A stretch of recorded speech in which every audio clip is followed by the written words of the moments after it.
Mari kita belajar mengenai anugerah Allah dan covenant. Alkitab mengajarkan kepada kita bahwa Allah menyatakan anugerahnya secara umum dan secara khusus. Anugerah Allah secara umum dikaruniakannya kepada seluruh manusia, baik orang percaya maupun bukan orang percaya. Sedangkan anugerah khusus dinyatakannya kepada umat pilihan yang telah ditetapkannya di dalam kekekalan. Anugerah umum melalui kovenan kerja dan kovenan alamiah. Kovenan kerja dinyatakan Tuhan Allah kepada Adam yang mewakili umat manusia, agar manusia hidup melakukan pengelolaan atas bumi dan isinya sebagai wujud ibadah kepada Allah yang hidup. Namun, karena berdosa, manusia tidak mampu mengelola bumi untuk diarahkan bagi kemuliaan Tuhan sebagai sarana beribadah kepadanya. Tuhan tetap memberikan anugerahnya secara umum kepada orang berdosa dan mengaruniakan kovenan alamiah melalui Nuh, agar manusia dapat turut serta memulihkan alam ini karena sudah dicemari dosa, sudah rusak, dan memang di awalnya manusia diciptakan untuk mengelola bumi dengan daya kreativitas yang benar dan terarah. Itulah anugerah umum yang dinyatakan melalui covenant yang Allah karuniakan. Sekarang kita belajar mengenai anugerah khusus yang dinyatakan Tuhan melalui covenant anugerah yang secara khusus dinyatakan Allah kepada orang pilihan. Covenant anugerah terdiri atas covenant umat pilihan, covenant hukum, covenant kerajaan, covenant restorasi, dan puncaknya covenant baru di dalam Kristus. Mari kita telusuri covenant yang dinyatakan Allah secara khusus di dalam anugerahnya yang khusus, di mana Allah lah satu-satunya yang memulihkan hubungan kembali manusia dengan Tuhan. Allah lah yang intervensi, yang memanggil, menarik kembali manusia berdosa datang kepadanya. Dimulai dari covenant umat pilihan, di mana Allah Tuhan memanggil Abraham sebagai bapa segala bangsa.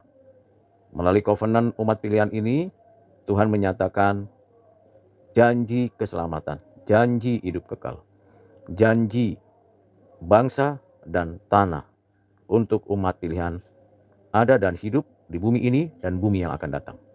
Covenant umat pilihan dapat dinyatakan dan diketahui dari Allah melalui Abraham pada Kejadian pasal 15 ayat 17 sampai 21, Kejadian 17 ayat 1 sampai 22.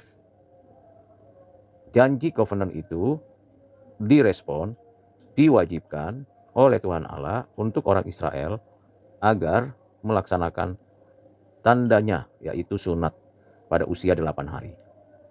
Bagi orang percaya saat ini, tentu covenant itu tidak ditandai dengan sunat jasmani, tetapi ditandai dengan baptisan. Baptisan kudus di dalam nama Bapa, Anak, Roh Kudus.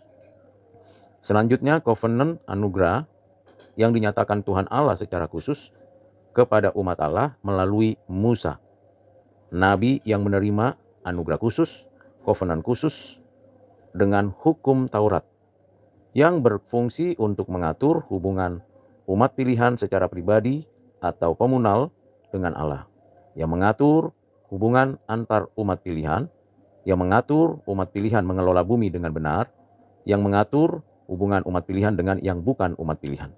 Kita dapat membaca isi dari covenant ini dari kitab Keluaran dan kitab Imamat, serta juga kitab yang ada di dalam kitab Ulangan.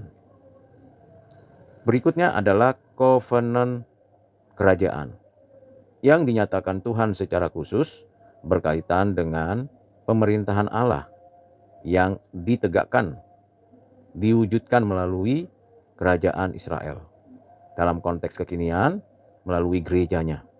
Covenant ini ingin mengarahkan kepada umat Tuhan agar bertindak bersikap adil dan hidup dalam kesejahteraan.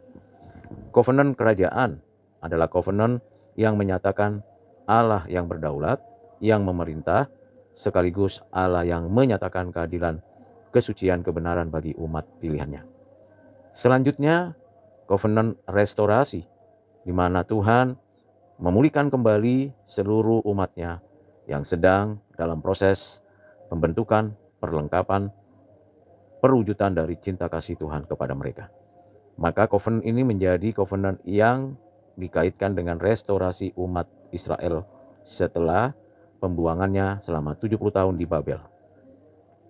Nah, itulah covenant-covenant yang ada dalam perjanjian lama, yang mana manusia, umat Israel tidak mampu melaksanakan covenant tersebut dengan sempurna, dengan baik, dan dengan sesungguh-sungguhnya.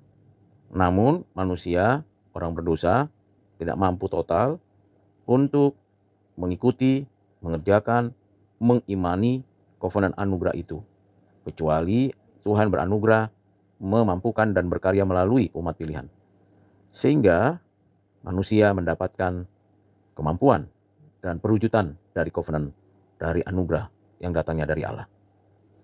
Karena keadaan manusia yang tidak mampu, sudah berdosa dan tidak mungkin bisa melaksanakan dan menikmati covenant dari Allah itu, baik covenant kerja, covenant alamiah, covenant umat pilihan, covenant hukum, covenant kerajaan, dan covenant restorasi, maka dinyatakan Tuhan seperti yang telah ditetapkannya, bahwa Allah menyatakan covenant baru di dalam Kristus anaknya yang tunggal, di dalam karya penebusannya, baik secara pribadi, individu, maupun secara kosmik.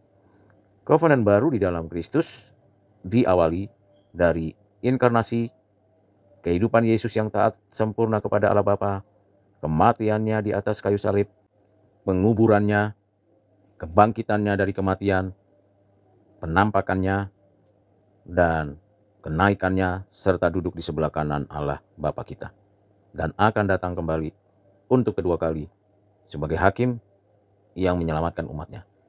Itulah covenant-covenant yang ada, yang dinyatakan Allah kepada kita. Kita bersyukur Alkitab telah mengajarkan, menjelaskan, mendeskripsikan, memberikan dengan jelas dan utuh keseluruhan anugerah Allah dan covenant-nya. Kiranya pengajaran ini bermanfaat untuk kita sekalian dimanapun kita berada. Tuhan Yesus memberkati. Amin.